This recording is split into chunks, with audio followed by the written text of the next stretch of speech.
Hello class, so we are now down to the third and last part of our discussion about torsion here in mechanics of deformable bodies. So for this discussion, students must be able to determine the torque capacity of flange bolt coupling, and students must be able to compute the shear stress and deformation in helical springs. Okay, so let's discuss about flange bolt coupling. If a machine or a structure requires long shafts or rods, and if these shafts or rods of long lengths might not be readily available, couplings or fittings are used.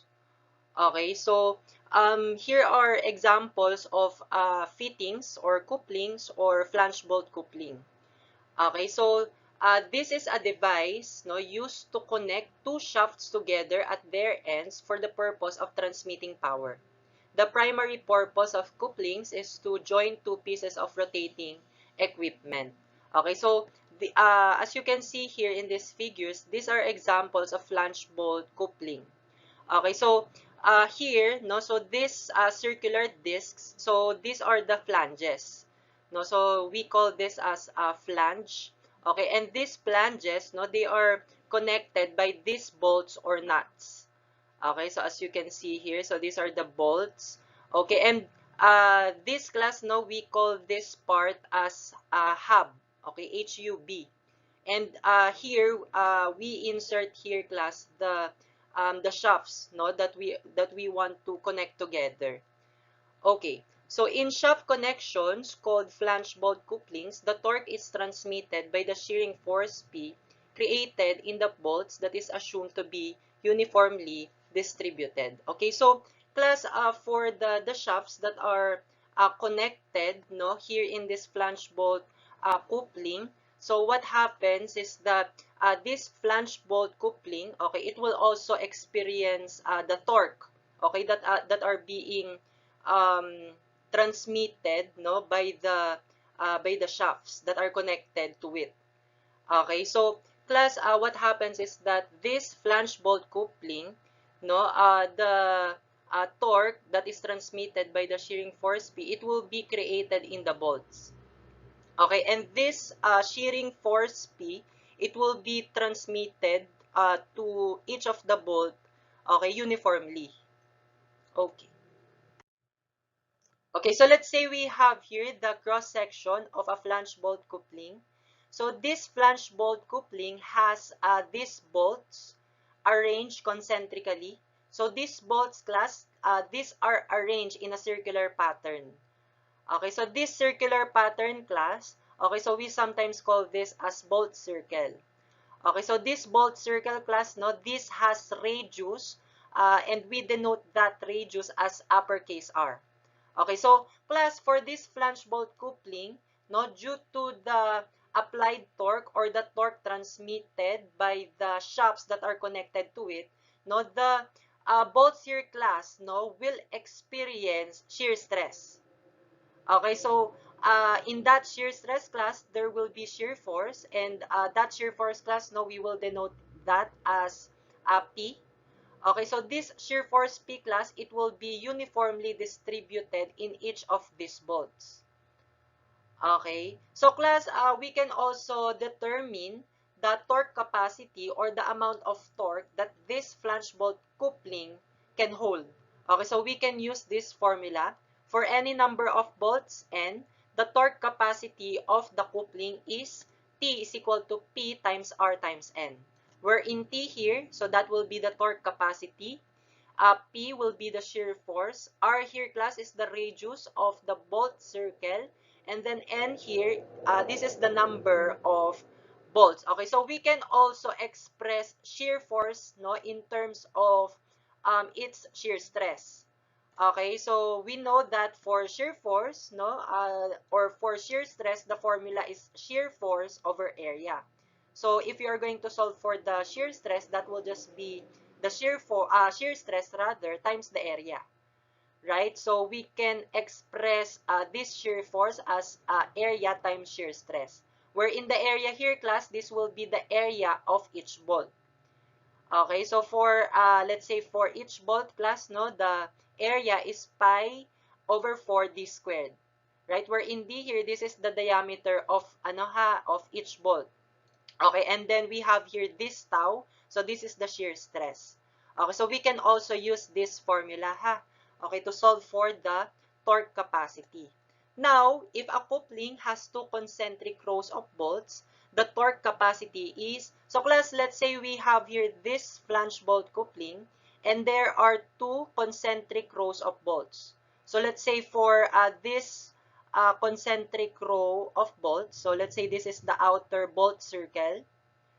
Okay, and for this concentric row of bolts, so let's say this is the inner bolt circle.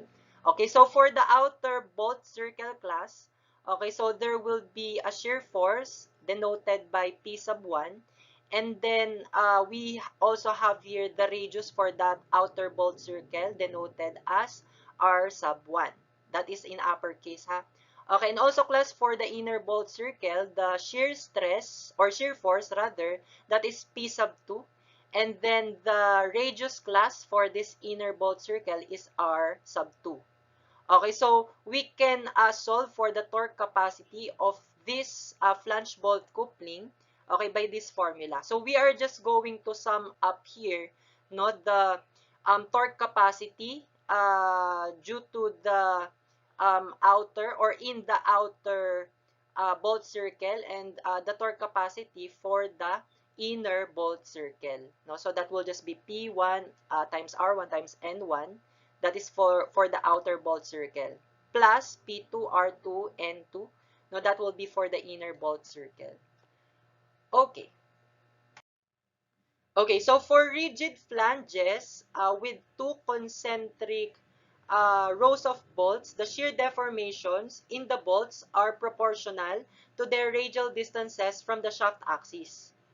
Okay, so class, recall that we already talked about in our previous discussions that shear stresses, no, they are actually directly proportional to the radial distances, right? Meaning to say, if the radial distance increases, no, the shear stress also increases, right? So it's also the same, no, for shear stress, no, it's directly proportional to shear deformations.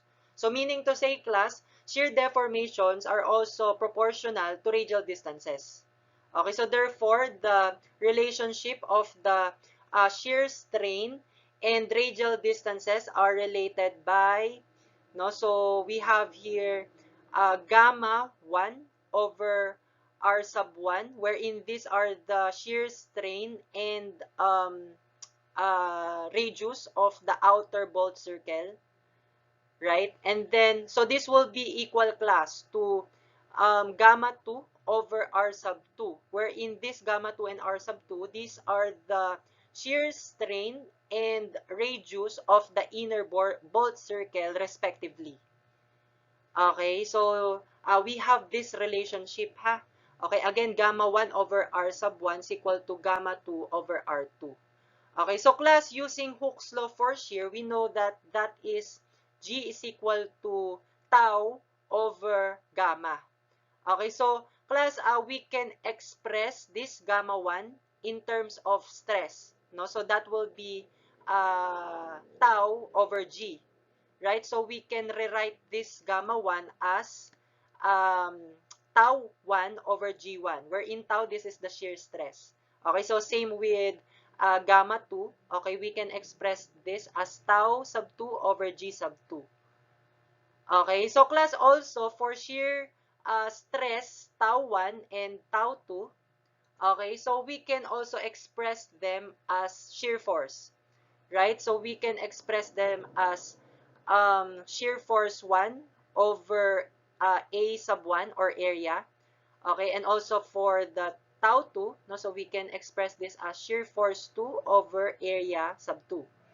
Okay, so from here, class, no, if the bolts on the two circles have the same area, no, and if the bolts are made of the same material, that is, they have the same shear modulus. Okay, so the relation between P sub 1 or shear force 1 and shear force 2 reduces to, ayan, So we can just cancel them, A1 and A2 and G1, G2. Okay, so we can have this relationship, P sub 1 over R sub 1. So this will be equal to P sub 2 over R sub 2. So class, we are going to use this relationship as a compatibility equation. Okay, so we are going to use this, no, for indeterminate problems, no, regarding this topic, no, for flange bolt coupling. So take note of this relationship.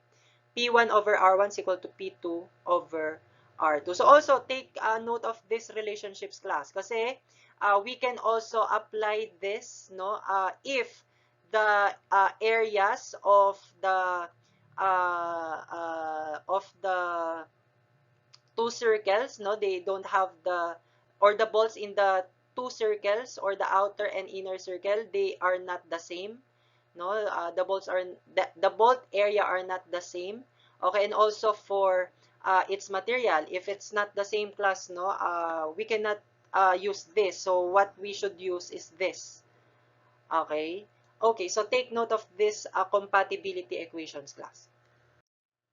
So let's solve sample problem number 1. A flange bolt coupling consists of 10 20 mm diameter bolts spaced evenly around a bolt circle for 100 mm in diameter. Determine the torque capacity of the coupling if the allowable shearing stress in the bolts is 40 megapascal. So for this problem, class, we are going to determine the torque capacity. Okay, and we have here the given number of bolts. So we have here 10 bolts, no, in the bolt circle, and the bolt circle, its diameter is 400 millimeter. Okay, and the diameter of each bolt, no, is 20 millimeter. And we also have here, class, the allowable shearing stress, no, which is 40 megapascal. So let's try to solve this problem, class. Okay, so to solve for the torque capacity, we can use the formula T is equal to P times R times N. Okay, we're in for P, that is the shear force. Now we have to solve first for that.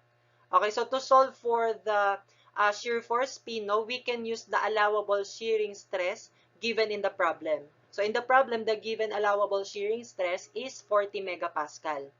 Okay, so we can use the formula for stress or shear stress, no, that is equal to the shear force over area. So in this case, class, no, the shear stress, this is the allowable shearing stress, which is 40 megapascal. So megapascal, that is Newton per millimeter squared. So this will be equal to the shear force P over the area of each bolt. So the area of each bolt is pi over 4 diameter squared. So the diameter of each bolt is 20 millimeter. So that will be pi over 4, 20 millimeter squared. And class, take note here that this shear force P, this is the total shear force. Okay, so this is the total shear force that will be distributed, no, in all the bolts. Okay, so this is already the total shear force. Okay, so determining or solving for the shear force P, so that will just be 40 times pi over 420 squared. So that is 4,000 pi or 1,000 or 12,566.37 Newton. Okay, so class, since we already solved for the shear force P, no, we can now solve for the torque capacity. So the formula again is P times R times N. Okay, so again, our P is 12,566.37 Newton. So class, it's better if we input here the exact value. So that is 4,000 pi, I think. No, so that is 4,000 pi for us to have an exact answer. Okay, anyway, so for this, okay, so R, class, so this is the radius of the bolt circle. So class, in the problem, the given is diameter of the bolt circle, and that is 400 millimeter. So its radius, therefore, is 200 millimeter. And then it's also given the number of bolts, that is 10. So we can now solve for the torque capacity, and the torque capacity, class, is 12,566.37 or 4,000 pi, no, to be exact, times 200 times 10. So that is 25 million 132,741.23. And the unit here is Newton millimeter. So we can also convert it into kilonewton meter. So converting it into kilonewton meter, so this will become 25.132 kilonewton meter. So this will now be the answer. So this is the torque capacity of this flange bolt coupling. For sample problem number 2, a flange bolt coupling consists of 8 10mm diameter steel bolts on a bolt circle 400 mm in diameter and 6 10mm diameter steel bolts on a concentric bolt circle 300 mm in diameter, as shown in this figure. So what torque can be applied without exceeding a shearing stress of 60 megapascal in the bolts? Okay, so as you can see here, class, now we have here this outer bolt circle. Okay, and the radius of this outer bolt circle is 200 millimeter since the given diameter here, class, is 400 millimeter. And for the inner bolt circle, class, no, so it has a radius of 150 millimeter since the given diameter is 300 millimeter. Okay, so for each bolt circle, class, no, the bolts are both 10 millimeter diameter, right? The bolts. Okay, so what we're going to do here, class, is solve for the torque capacity. Okay, so we have to consider, class, here the allowable shear stress of 60 megapascal for bolts. Okay, so let's solve this problem. Okay, so to solve for the torque capacity of this flange bolt coupling with two concentric rows of bolts, no, so we are going to use this formula. So this is P sub 1 times R sub 1 times N sub 1 plus P sub 2 times R sub 2 times N sub 2. Okay, so here, class, no, we have two unknown shear forces, shear force P sub 1 and shear force P sub 2. Okay, so this will be indeterminate. So we have to establish another equation. So that another equation, class, it will come from compatibility. Okay, so class, notice here that the areas, okay, the areas of the bolts, no, in the outer and uh, inner bolt circle, they are the same. They are all, since they are all 10 millimeter in diameter, right? So meaning to say, area 1 is equal to area 2. Right? And also, class, no, for both outer and inner bolt circle, they have the same material. Right? So, therefore, they will have the same shear moduli. No? So, therefore, G1 or G sub 1 is equal to G sub 2. So, meaning to say, class, no, we can use this compatibility equation. P sub 1 over R sub 1 is equal to P sub 2 over R sub 2. Okay, so class, for the shear forces here, P sub 1 and P sub 2, we can solve this using the allowable shear stress given in the problem. Okay, so for the allowable shear force P based on the maximum shearing stress, use the outer bolt circle as the reference for a minimum shear force. So we will use this P sub 1. No, so this is from the outer bolt circle. We will use this as the shear force, no, that we're going to solve using the formula for allowable shear stress. So the formula for the allowable shear stress is equal to P sub 1 over A sub 1. So later on, class, no, I will explain to you why we should use the shear force in the outer bolt circle, no, as the reference. Okay, so I will tell you later on. Okay, so class, here, no, if you are going to substitute the values here, for the allowable shear stress, the given is 60 megapascal. So this will be 60 Newton per millimeter square. So this will be equal to P sub 1, okay, over, okay, so area sub 1 here, class, this is the area of the bolts, no, in the outer bolt circle. So the diameter here, class, of the bolts, no, in the outer bolt circle, that is 10 millimeter. So the area will be pi over 4 diameter squared. Therefore, this will be pi over 4 times 10 millimeter squared. Okay, so we can now solve for P sub 1. So the shear force in the outer bolt circle is 4,712.39 Newton. Now, class, no, we can use this, okay, to solve for P sub 2. Okay, so using this compatibility equation, so P sub 1 is 4,712.39 Newton over R sub 1. So this is the radius of the bolt circle or the outer bolt circle, that is 200 millimeter.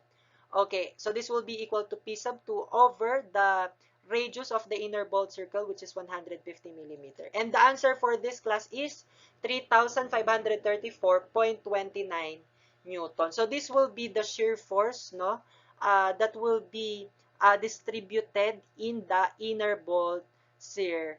Okay, so notice, class, that this P sub 2, this is lower, no, or smaller, okay, than P sub 1, right? So meaning to say, class, no, if you are going to substitute this P sub 2, no, to the formula for allowable shear stress, if you are going to substitute that here in this shear force, okay, what happens is that this allowable shear stress, no, it will not be exceeded, right? Since the value of P here will be is smaller. Okay, so meaning to say the allowable shear stress, it will not be exceeded. So that's actually the reason, class, why we choose P sub 1, no, as the reference, no, in solving for the shear force. Okay, so class, I will show you, no, class, if we are going to use P sub 2, no, as the reference, no, for solving the shear stress here, class. So what happens is that this will be the same P sub 2, right? Since the area, no, the area in the inner bolt circle, or the area of the bolt is just the same, since they have the same diameter, that is 10 millimeter. Right? So what happens is that P sub 2 will also have this same value. But in this case, class, if you are going to substitute that P sub 2 here and solve for P sub 1, class, what happens is that P sub 1 will be greater, will have a greater value than that computed P sub 2. So if that's the case, class, no, if you're going to substitute that shear force to the formula for the allowable shear stress, class, what happens is that the allowable shear stress, it will be exceeded. Okay, so it should not be exceeded because it will fail. No, so that's why we use, no, the outer bolt circle for the resulting shear force or the computed shear force to be of lower value. Okay, and it will not exceed, no, the allowable shear stress. Okay, so class, we are going to use these values of P1 and P2, or P sub 1, P sub 2, no, in our formula. So again, the formula is P is equal to P sub 1, R sub 1, N sub 1, plus P sub 2, R sub 2, N sub 2. Okay, so for P sub 1, that is 4,712.39 Newton. Our radius for the outer bolt circle, that is 200 millimeter, times the number of bolts, that is 8, plus the P sub 2 is 3,534.29 Newton, and then the radius of the inner bolt circle is 150 millimeter, and N sub 2, or the number of the bolts in the inner bolt circle, is 6. Okay, so we can now solve for the torque capacity, and that is 4,712.39 times 200 times 8 plus 3,534.29 times 150 times 6. So that is 10,720,685, and the unit for this is Newton millimeter. So we can convert this into kilonewton meter, and that will be 10.721 kilonewton meter. So this will now be the answer. For sample problem number 3, a flange bolt coupling consists of 6 1/2-inch steel bolts evenly spaced around a bolt circle 12-inch in diameter, and 4 3/4-inch aluminum bolts on a concentric bolt circle 8 inches in diameter. What torque can be applied without exceeding 9,000 psi in the steel or 6,000 psi in the aluminum? Assume modulus of rigidity or shear modulus for steel equal to 12 times 10 raised to 6 psi, and for aluminum, equal to 4 times 10 raised to 6 psi. So let's solve this problem, class.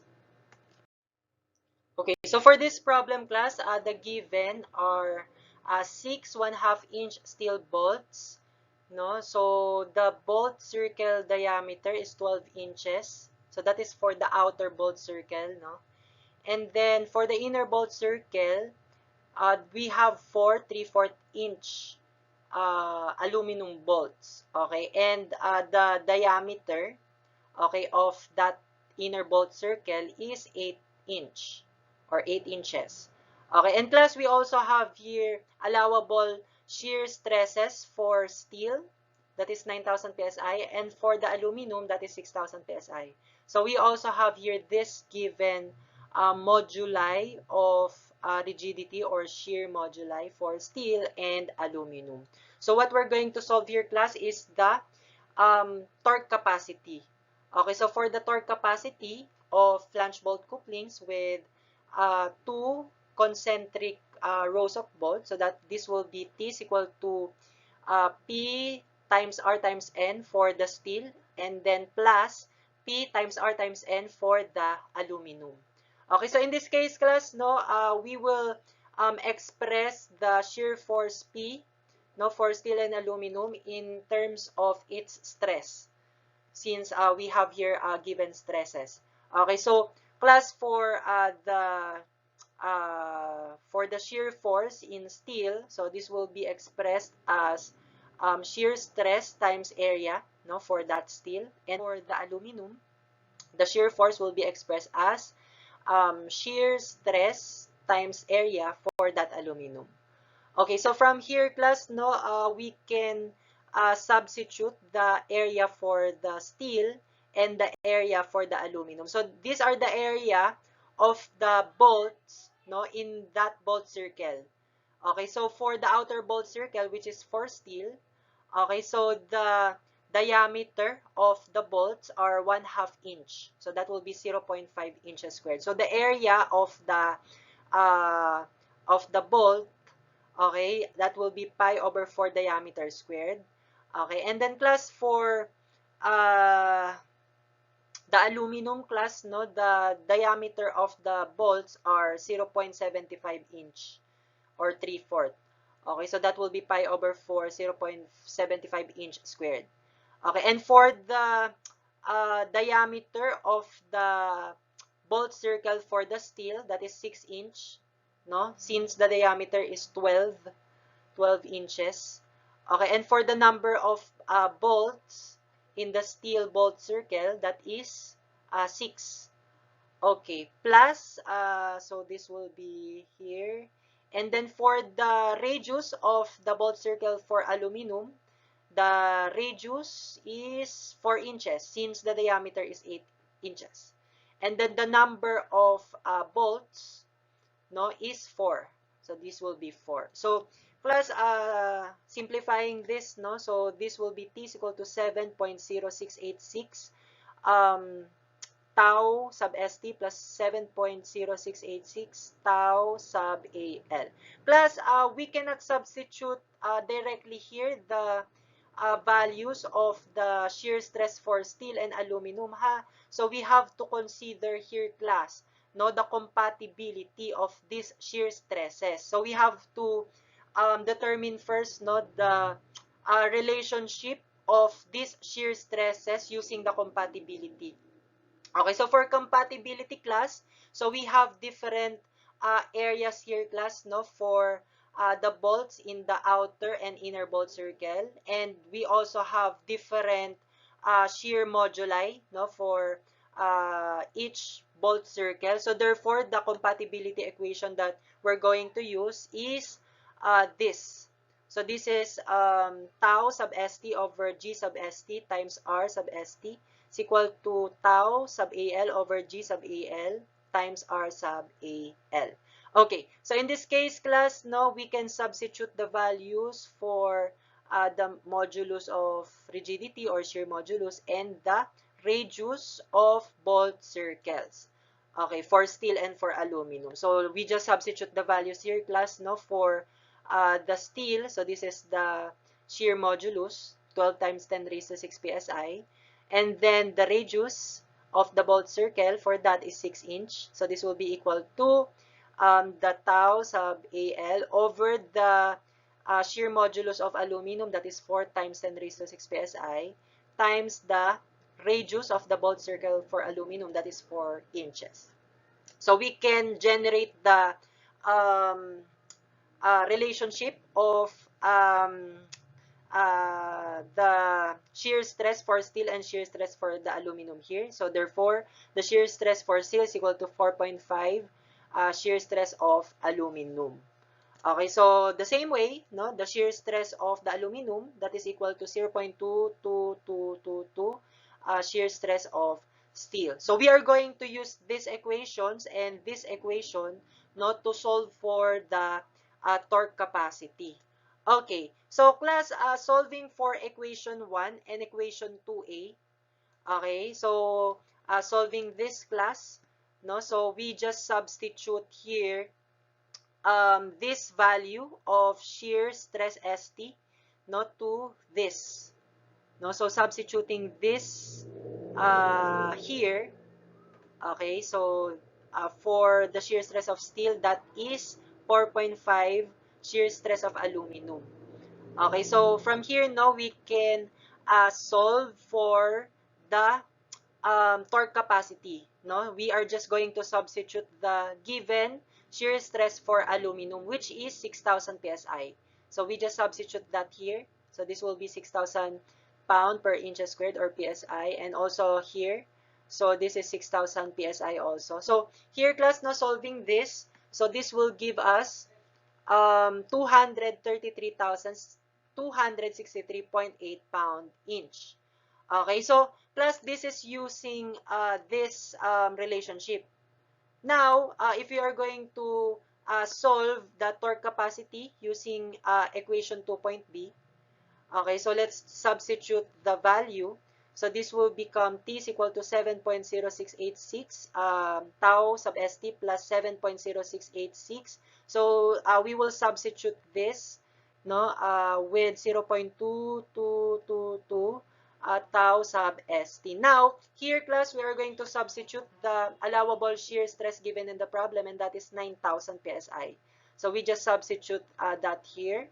Okay, and also here. So solving this, class, so this will give us 77,754.46 pound inch. Okay, so from this to torque capacity, class, okay, so we are going to choose, no, the smaller value.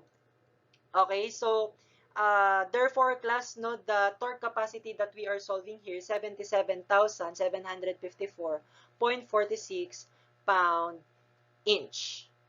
Okay. And so the reason, class, why we use this is because if we use the larger value, class, okay, if we use the larger value and we substitute that here, no, in this torque capacity, okay, so, class, the shear stress for this steel, it will exceed, right? It will exceed the allowable, right, for that torque capacity. That's why we have to use the smaller.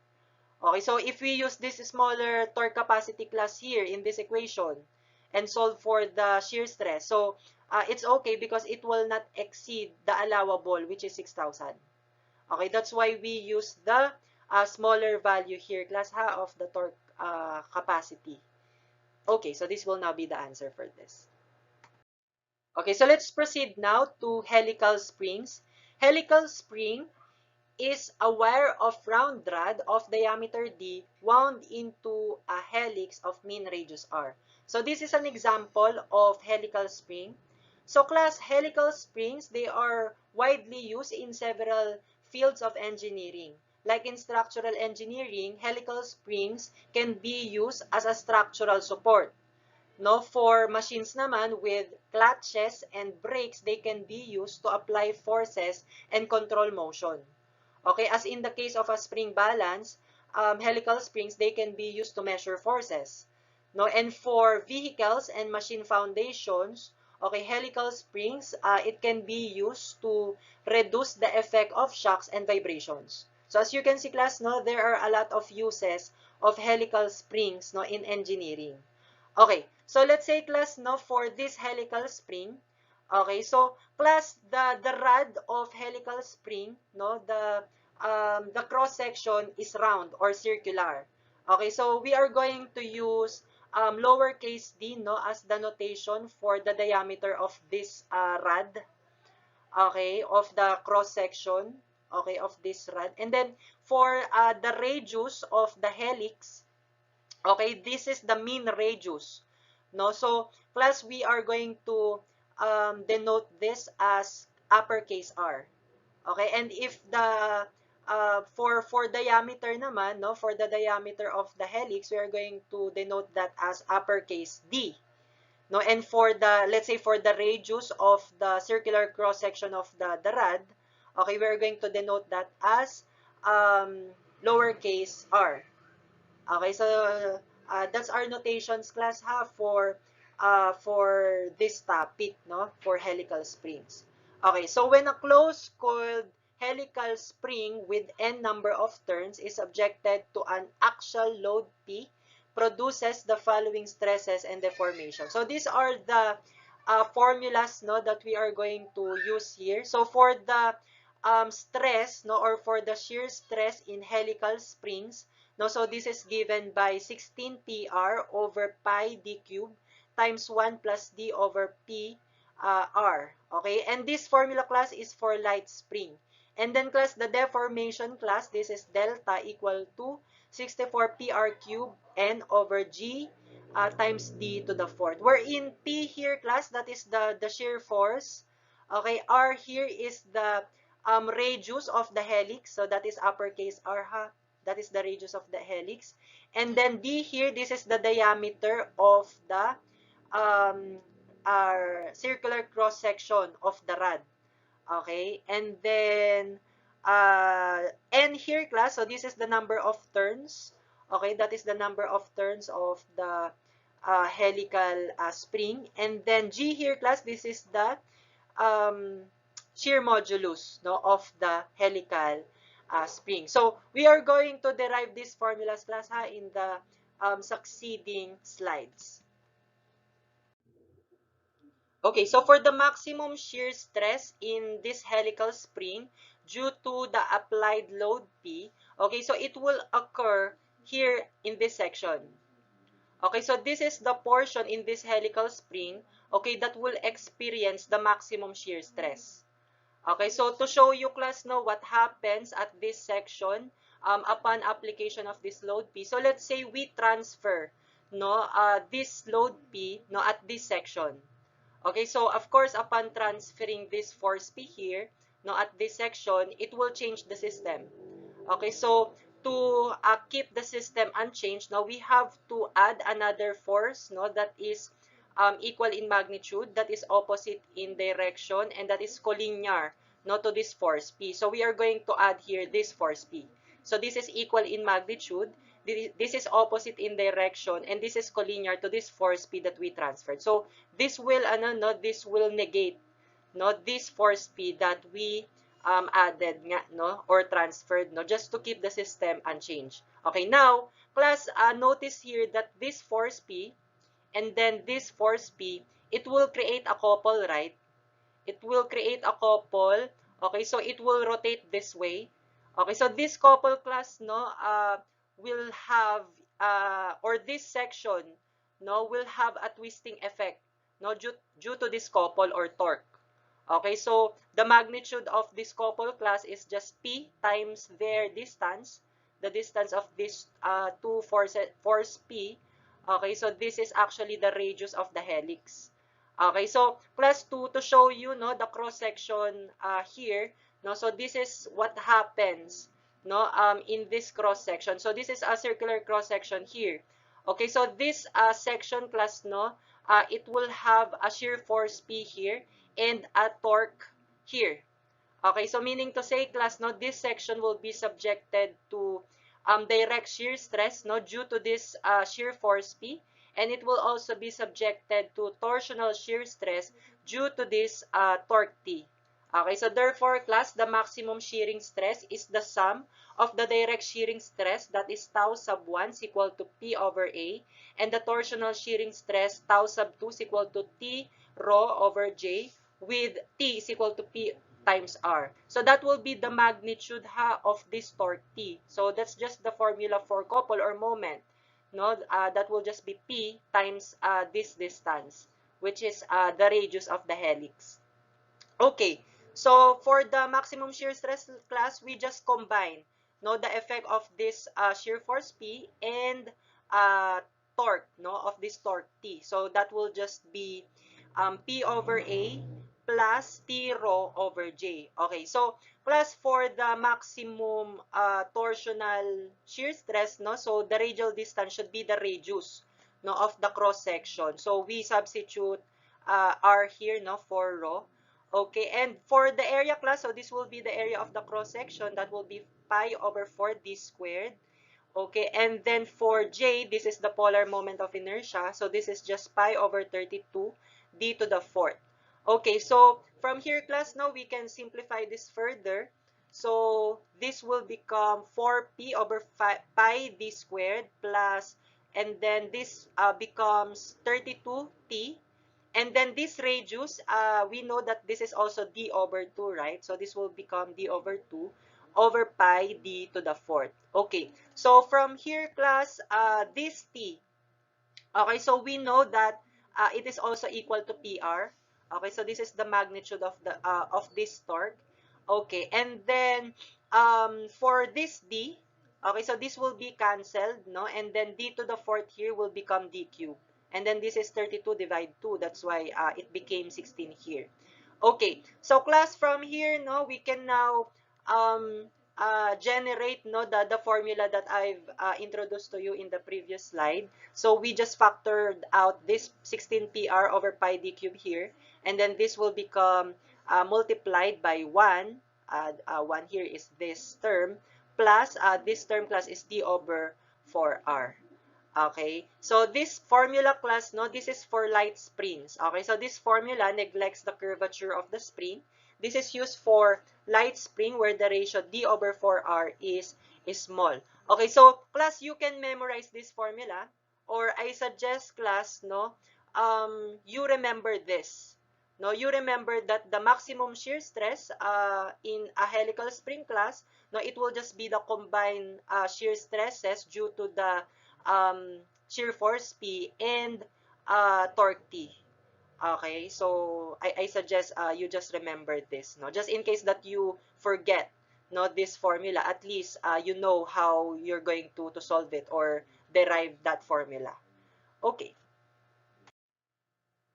Now, for heavy springs and considering the curvature of the spring, A.M. Wall formulated a more precise formula. So the maximum shear stress is given by tau sub max is equal to 16pr over pi d cubed times 4m minus 1 over 4m minus 4 plus 0.615 over m. Wherein P here, so this is still the shear force P, and then R, so this is the radius of the helix, and then D here, class, this is the diameter.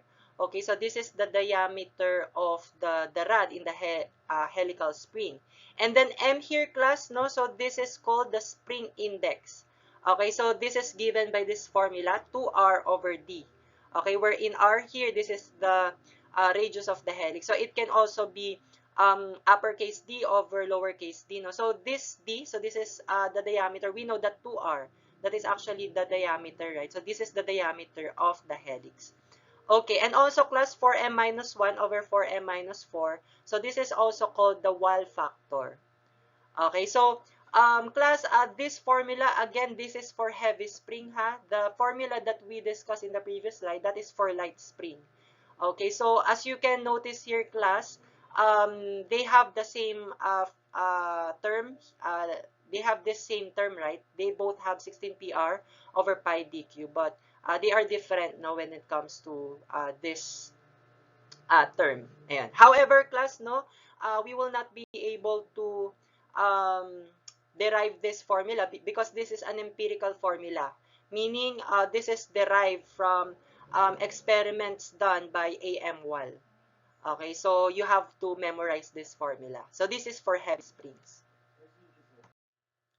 Okay, so for the deformation of helical springs, the deformation of the bar, considering only the effect of torsional shear stress, neglecting the effect of direct shear, is delta is equal to 64 PR cubed N over GD to the fourth. So we are going to derive this formula, no class? Ayan. So for one coil of the spring, consider that the load causes the spring to deflect vertically by an amount dy. So we are going to consider one coil or one turn here, no, of the helical spring. Okay, so for the cross section of that spring, okay, so this is the cross section.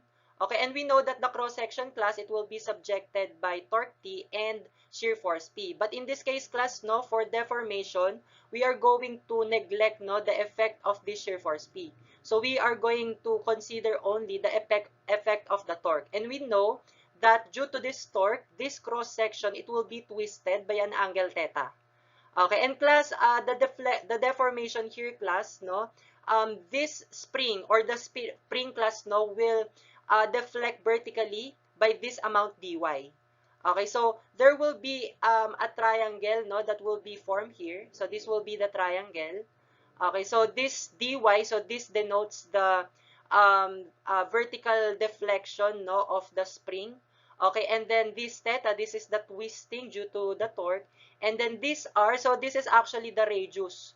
Okay, so this is the radius of the helix. Okay, so from this triangle, so this is actually a right triangle, no, we can generate a relationship here, class, that tangent theta, so that is TOA, opposite over adjacent. So this will just be the opposite side of the triangle, that is dy. And then the adjacent side is the radius. But take note, class, no, that for very small values of theta, okay, so tangent theta, it's just equal to theta, right? So therefore, we can rewrite this as theta is equal to dy over r.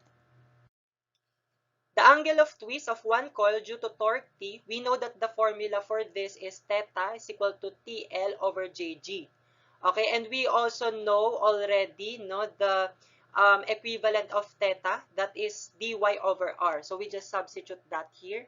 And then solving for dy here, so this will become dy is equal to TL over JG times r.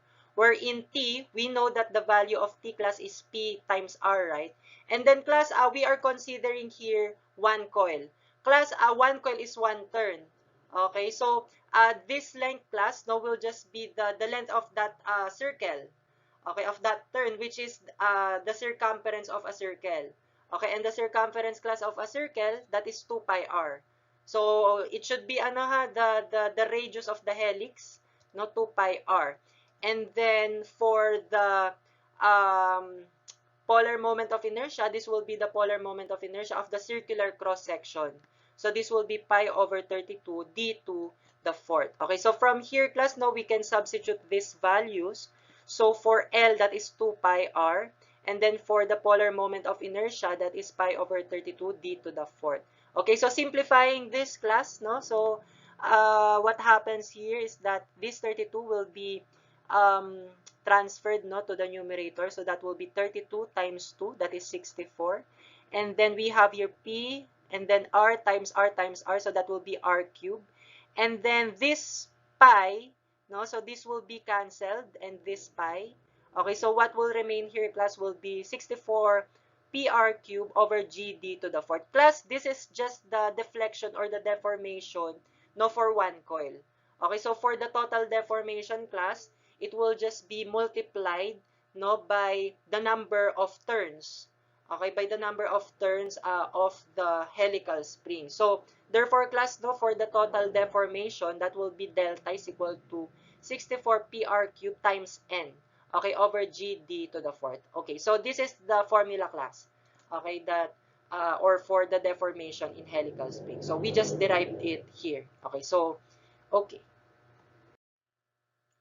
Notice that the deformation delta is directly proportional to the applied load P. Okay, so the ratio of P to delta is called the spring constant K and is equal to this formula. So spring constant K, this is equal to P over delta. Okay, so substituting the formula for delta here, class, no? So this K will become GD to the fourth over 64 R cubed N. Okay, so for springs in series, these are two or more springs with spring laid in series. Okay, so this is an example of springs in series. So we have here two different springs, no, connected in series. Okay, so for this first spring, okay, so it has a spring constant K sub 1. Okay, and for this second spring, no, it has a spring constant K sub 2. So these springs in series, no, they are stretched, no, by this applied load P. Okay, so the resulting spring constant K is given by this formula. 1 over K is equal to 1 over K sub 1 plus 1 over K sub 2 and so on. No? So it depends on the number of different springs, no, connected in series. Okay, so class, this formula, we are going to derive this, okay, so by making the equivalent spring, okay, of these springs in series. Okay, so let's say the equivalent spring, no, is this spring. Okay, so for this equivalent spring, no, let's say its spring constant is K, and this will be stretched, no, by the same applied load P. Okay, and class, upon application of this load P, so this equivalent spring, it will be deformed, right? So it will undergo deformation. Okay, and that deformation, let's say that is delta. Okay, and also class, no, take note that deformation, no, the deformation of this equivalent spring, that will be equal, not to the combined deformation of the two springs here. Okay, so for the deformation of the first spring, so that will be delta 1, and for the deformation of the second spring, that will be delta 2. Okay, so therefore, the deformation of the equivalent spring, now it will be equal to delta 1 and delta plus delta 2. Okay, so wherein this delta 1 and delta 2, these are the deformations of the two springs here. Okay, so from here, class, now we can substitute here from the formula of spring constant K, that is equal to P over delta, right? So solving for delta, that will be P over K. Okay, so we can substitute that formula here. For delta, this will become P over K. For delta 1, this will become P sub 1 over K sub 1. For delta 2, that will be P sub 2 over K sub 2. Okay, and take note here, class, that P1 and P2, they are equal to P. Okay, so class, if we are going to cut a section here, no, let's say here in the first spring, no, if we cut a section and we consider the right section, okay, so there will be a force P here. So if you are going to solve the internal force P, okay, so that will be P sub 1, no, and that will just be equal to this applied force P. Okay, that's why P sub 1 will just be equal to P. In the same manner, if you are going to cut a section here and consider this right segment, okay, so what happens is that if we solve for the internal force P, so that will just be P sub 2, no, and that will just be equal to this P. So P sub 2 will just be equal to P. Therefore, if P, P1, and P2 are equal, they can just be cancelled. No, we can just cancel them. Therefore, class, 1 over K is equal to 1 over K sub 1 plus 1 over K sub 2. Okay, so that's how we derive this formula. Okay, so for springs in parallel, these are two or more springs in parallel. Okay, so this is an example of springs in parallel. So we have here three different springs in parallel. Okay, so the first spring has a spring constant K sub 1. The second spring, it has a spring constant K sub 2. And for the third spring, it has a spring constant K sub 3. So these three springs in parallel, they are stretched now by this applied force P. Okay, so the resultant spring constant K will be equal to K sub 1 plus K sub 2 plus K sub 3 for this springs in parallel, since there are three spring constants. Okay, so class, this formula, we are going to derive this, no, by making the equivalent spring. Okay, so this will be the equivalent spring of these springs in parallel. Okay, so this equivalent spring, so it will have a spring constant K. Okay, and this will be stretched, no, by the same applied load P.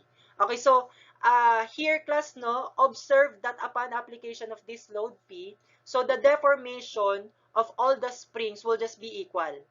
Okay, so delta 1 will just be equal to delta 2 equal to delta 3. Meaning to say, class, no, the deformation of this equivalent spring will just be equal to delta 1 equal to delta 2 equal to delta 3.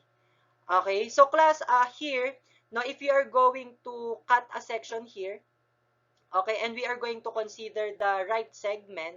Okay, so class, the internal force here at the first spring will be P sub 1.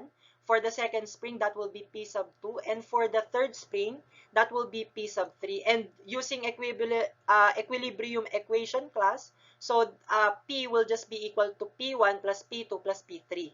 Okay, so we are going to use that relationship, class. So P is equal to P sub 1 plus P sub 2 plus P sub 3. Okay, so from here, class, no, we are going to substitute, no, from the formula of spring constant. Spring constant is K is equal to P over delta, right? So if you are going to solve for P, that will be K times delta, right? So we are going to substitute that here. For P, that will be K times delta. For P1, that will be K sub 1 times delta sub 1. For P sub 2, that will be K sub 2 times delta sub 2. And then for P sub 3, that will be K sub 3 times delta sub 3. And take note, class, that delta, that will just be equal to delta 1 equal to delta 2 equal to delta 3. So meaning to say, we can just cancel, no, these deltas. Okay, so what will remain here will just be K is equal to K sub 1 plus K sub 2 plus K sub 3. Okay, so this is how we derive, no, this formula, okay, for springs in parallel. Okay, so let's start solving sample problem number 1.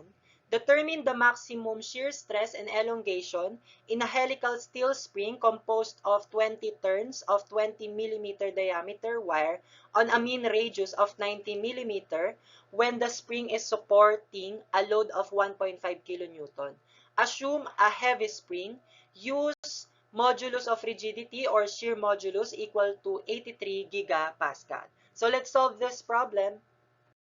Okay, so for this problem, we are going to solve the maximum shear stress and elongation, no, using the formulas that we talked about. So from the problem, class, these are the given. No, we have N, so that will be 20 turns. And for the diameter of the spring, no, so that will be 20 millimeter. Okay, so the radius of the helix is 90 millimeter. For P, that is 1.5 kilonewton. And for the shear modulus, this is 83 gigapascal. Okay, so class, for the maximum shear stress for heavy spring, no, so it was mentioned in the problem. So our formula is tau sub max equal to 16 PR over pi d cube quantity times 4m minus 1 over 4m minus 4 plus 0.615 over m. We're in m here, class. So this is 2r over d. Okay, so this will be 2 times 90 millimeter over 20 millimeter. Okay, so m here, class, is 9. So this is dimensionless, ha, this index. Okay, so this is dimensionless. So this will be 9. So we will just substitute that here. We will also just substitute the value of P and R and diameter, no, 20 millimeter. Okay, so we will just substitute all the data here, class. Okay, so we have 16. And then for P, no, let's convert 1.5 kilonewton to newton. So that will become 1,500 newton times the radius of the helix, that is 90 millimeter, over pi times the diameter, 20 millimeter. So this will be raised to 3 times quantity 4 times the value of m, no? So that will be 9 minus 1 over 4, and then value again of m, that is 9 minus 4, plus 0.615 over m, which is 9. Okay, so solving this, class, no, in your calculator, so this will give us 99.874 Newton per millimeter squared or megapascal. So this will now be the answer for the maximum shear stress. Now, for the elongation or deformation, so that will just be delta is equal to 64 pi r cube n over g d to the fourth. So, all of these are given naman, no? So, we will just substitute these values. Okay, so this will become 64 times 1,500 Newton times the radius of the helix is 90 millimeters. So, this will be raised to 3 times the number of turns, which is 20. Okay, over the shear modulus, that is 83 gigapascal or 83,000 megapascal, which is or n over millimeter squared, times the diameter, which is 20 millimeters. So this is raised to the fourth. Okay. Um, okay, so class, solving this in our calculator, so this will be 105.40 millimeter. So this will now be the answer for this. For sample problem number 2, a helical spring is fabricated by wrapping wire 3/4 inch in diameter around a forming cylinder 8 inch in diameter. Compute the number of turns required to permit an elongation of 4 inch without exceeding a shearing stress of 18 kSI. Assume light spring and then use shear modulus 12 times 10 raised to 6 psi. Okay, so class here, no, the diameter, okay, of the spring, okay, that is 3/4 inch. Okay, and the diameter, okay, of the helix, that is 8 inches. Okay, so we are going to solve here the number of turns. Okay, so let's solve this, class. Okay, so for this problem, we are going to solve the number of turns. So from the problem, the given are for the diameter of the helix, that is 8 inch.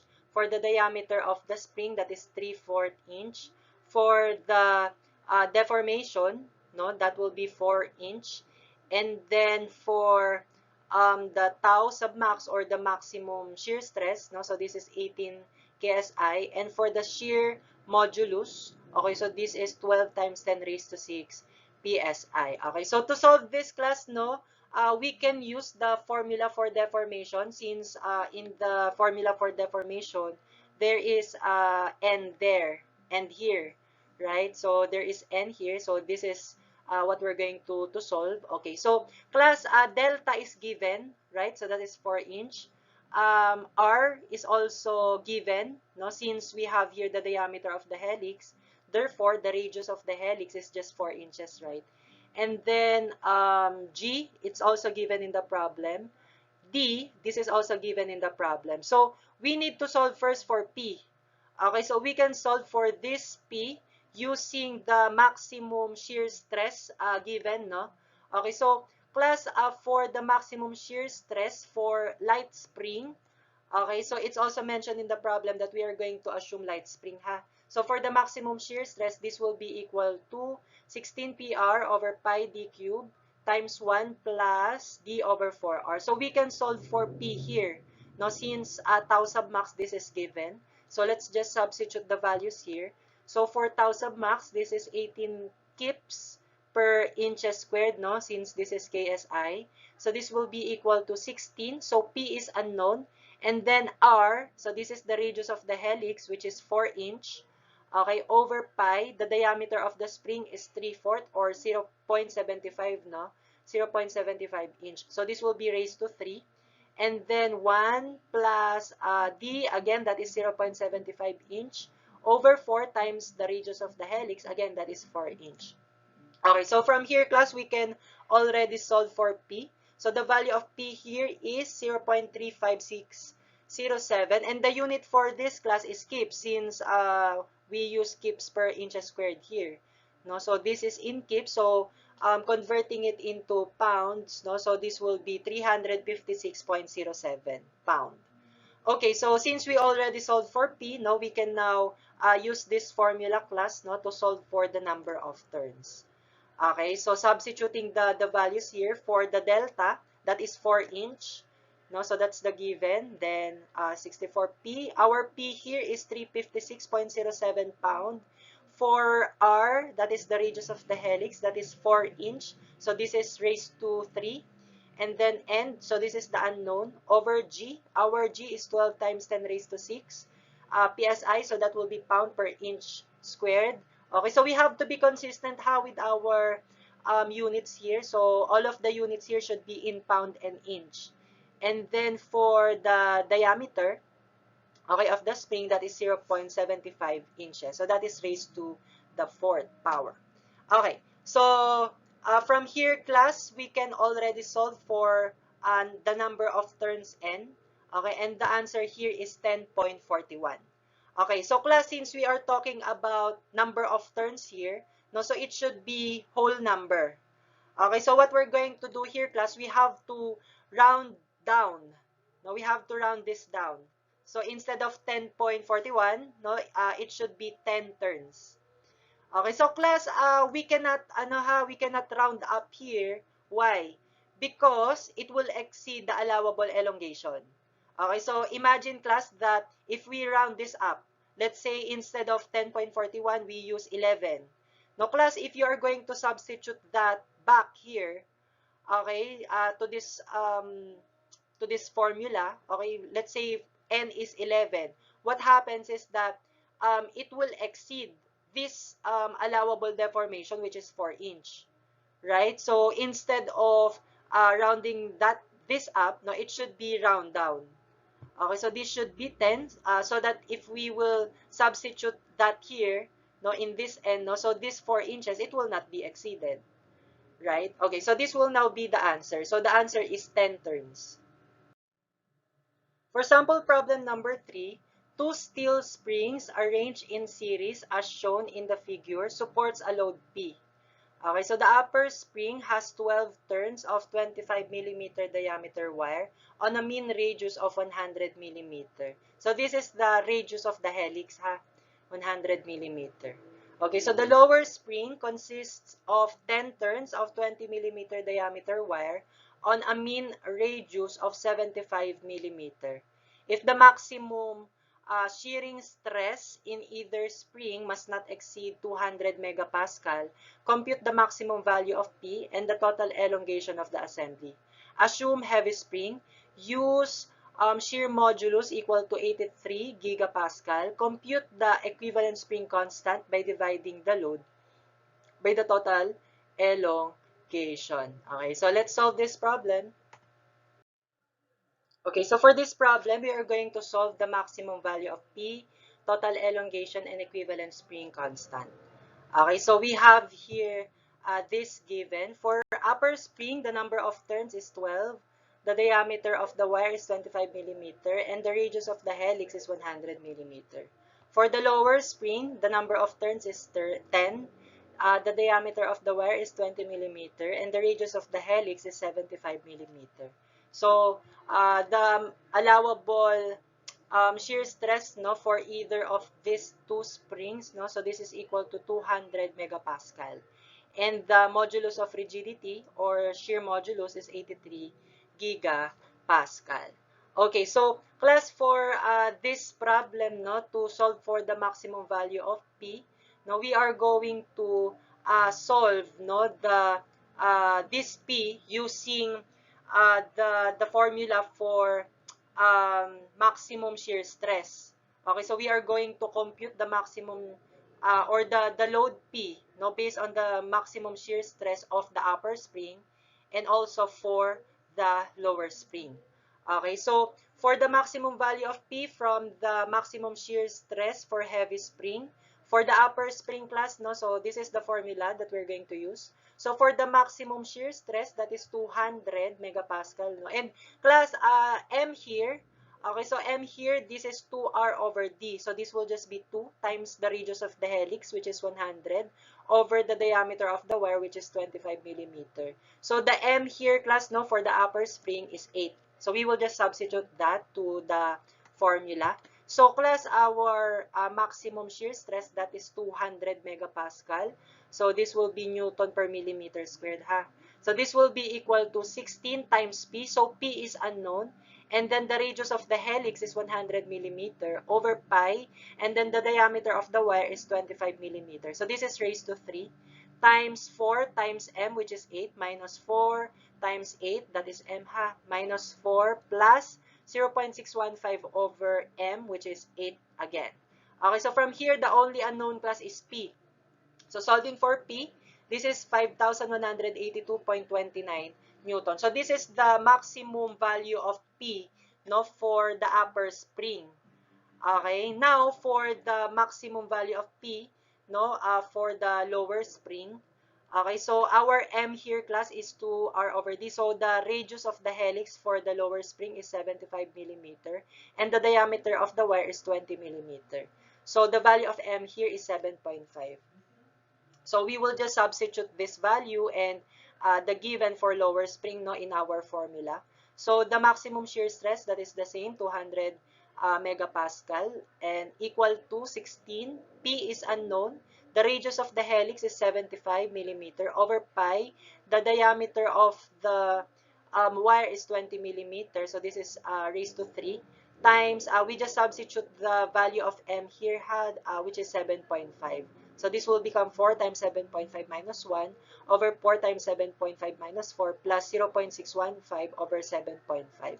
So solving for the value of P, this will be 3,498.28 Newton. So this is the maximum value of P, no, for the lower spring. So we are going to compare the two values of P.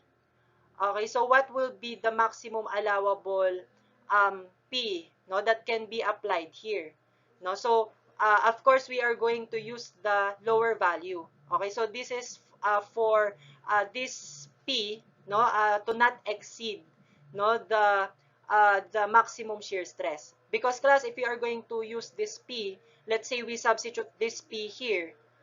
Okay, so, class, this 200 megapascal allowable shear stress, it will be exceeded. So we have to use the lower value, which is 3,498.28 Newton. And even if we substitute this P to P here, no, so the 200 megapascal allowable stress, it will not be exceeded. So we are going to use this, class, as the maximum value of P. Okay, so this is the answer, no, for the first part. Okay. Okay, so we are also going to solve for the total elongation. So for the formula for deformation, that is delta is equal to 64, no, 64 PR cube n over GD to the fourth. But here, class, no, the total elongation will be the combined elongation of the upper spring and lower spring. So this will be delta 1 plus delta 2.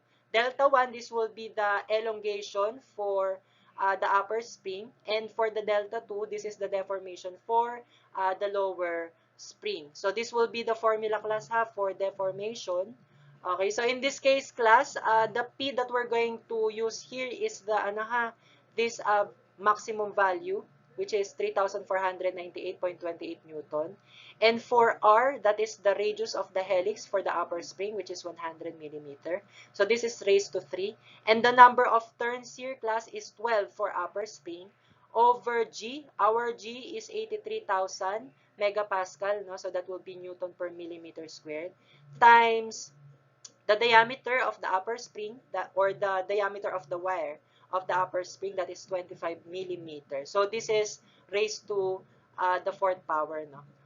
So plus, ito na, class, no, for the lower spring. So that will be 64 times 3498.28 Newton. And then the radius of the helix for the lower spring is 75 millimeter. So this will be raised to 3. And then the number of turns here, okay, is 10. So this will be 10 over 83,000. That is the shear modulus. No, and then for the diameter of the wire of the lower spring, that is 20 millimeters. So this is raised to 4.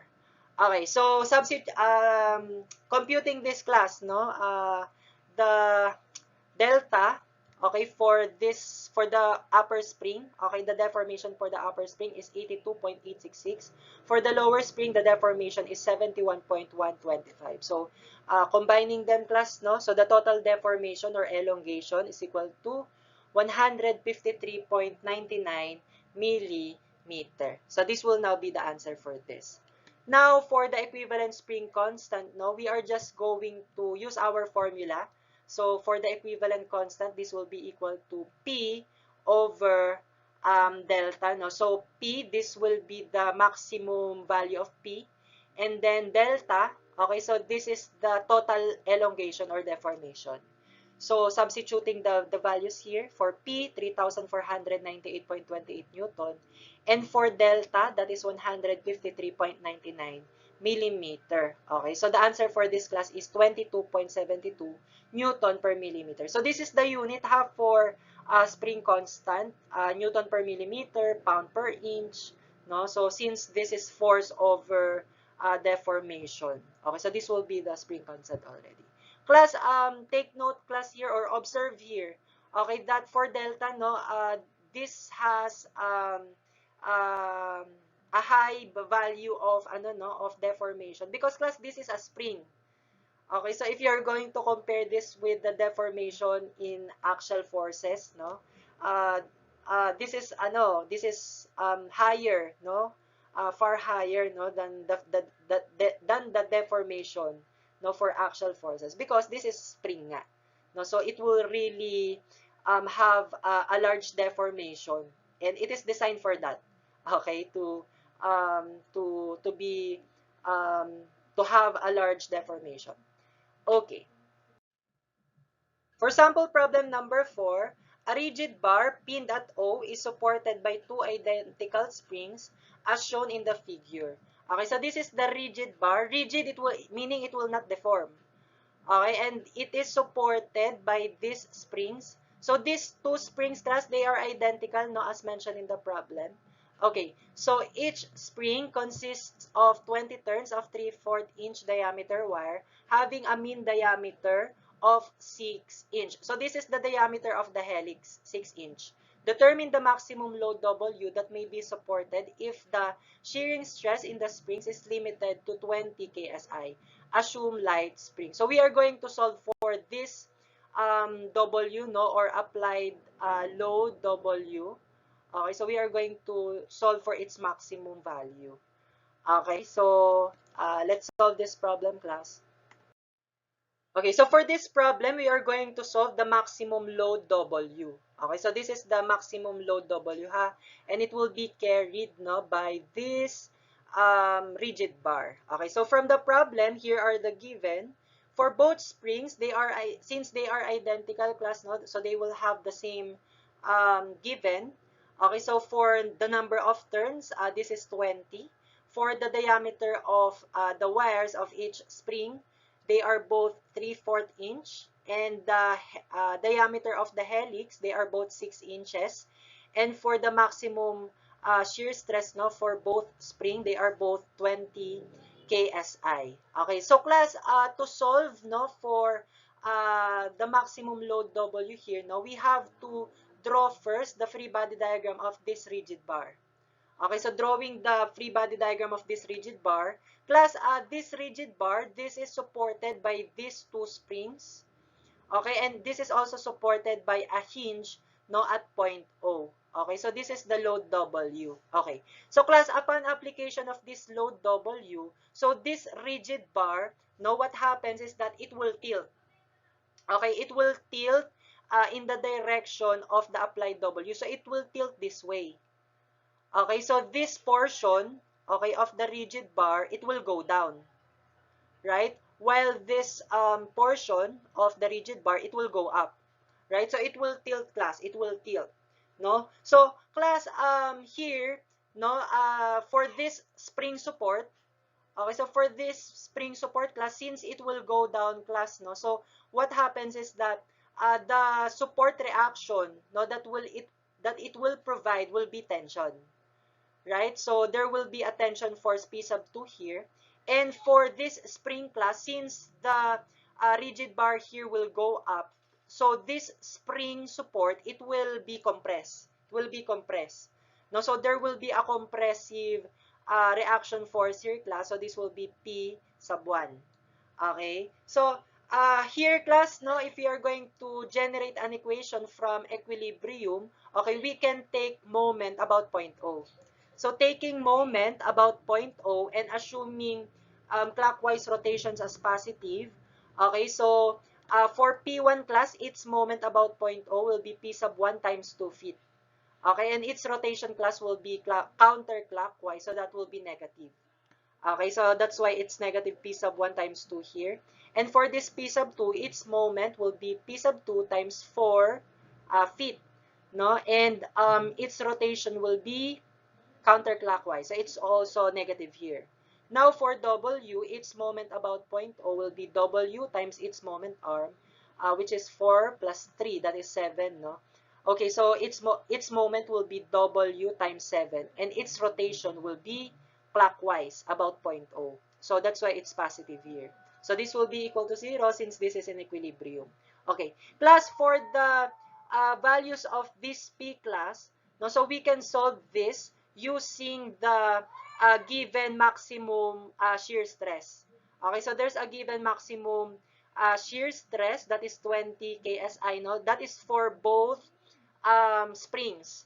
Okay, so solving for the value of P, no, from the maximum shear stress. So it's mentioned in the problem that we are going to assume light spring, no, for this problem. So the formula for light spring for the maximum shear stress, no, so this will be equal to 16 PR over pi d cubed times 1 plus d over 4r. So the only unknown here, class, will be P, right? So we will just substitute the values here. So tau sub max, that is the maximum allowable shear stress. So that is 20 KSI, which is kips per inches squared, no?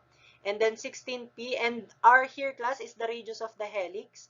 So the radius, therefore, no, is 3 inches over pi, and the diameter of the wire is 3/4 inch or 0.75, no? And this is raised to 3 times 1 plus diameter 0.75 over 4 times the radius of the helix, 3 inches. So solving for P here, class, so this is 0.51975 kips, no? So the unit for this is kips because this is kips here.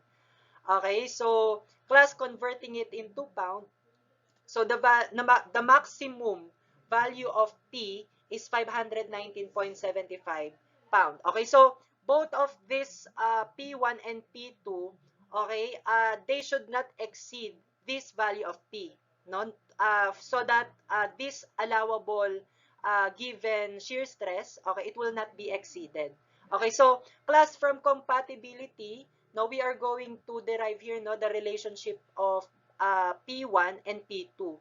No, so we will derive that from the deformation or the displacement that will happen. Okay, so in this case, class, this rigid bar will be displaced this way, right? And then this side, okay, so this will be the displacement, no, of this point. Okay, at this point, class, the displacement will be this delta 2. Okay, and for this point, no, the displacement will be this delta 1. Okay, so this delta 2, class, this is the deformation. No, this is the deformation of this spring. Okay, and this delta 1, this is the deformation of this spring.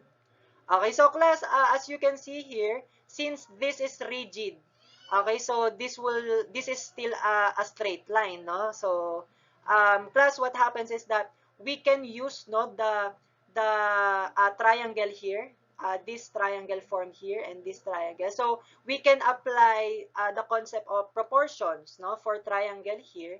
So we can say that delta 1 over 2, so delta 1, that is the height of the this triangle. Okay, so delta 1 and the base is 2 feet. So that will also be equal to the height of this triangle, this is delta 2, over its base, which is 4. Okay, so from here, class, no, we can substitute the value of, or simplifying this further first, no? So this will be delta 1 is equal to delta 2 over 2, no? Okay, so substituting the formula of deformation for helical springs here, so this will be this. Okay, but class here, these two deformations, no? Okay, so they are identical from identical springs. So meaning to say, class, no,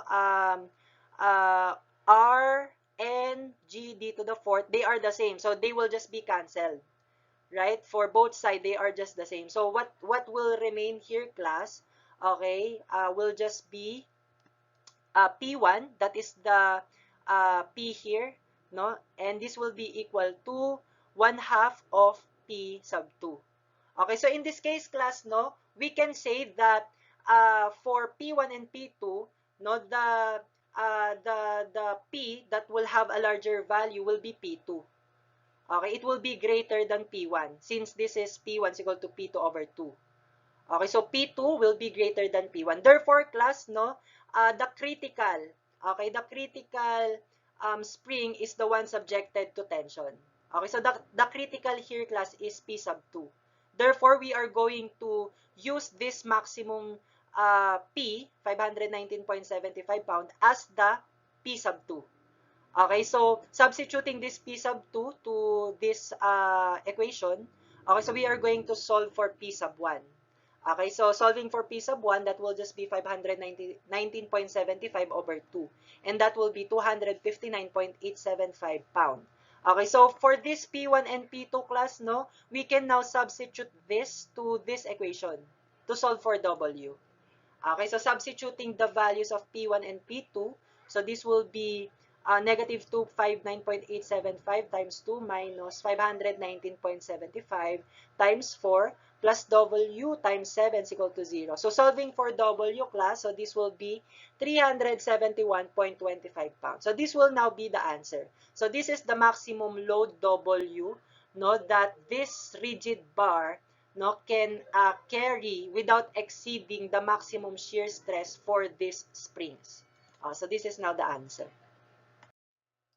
So that concludes our discussion for this topic. I hope that you learn and attain the learning outcomes. Okay, so for bonus points, please comment your name, your section, and the concept that you learn from this topic. So the first 5 students to comment, no, in the comment section, okay, so they will receive the bonus points. Okay, so see you again, class, on our next meeting. And aral mabuti, keep safe, God bless. Bye-bye.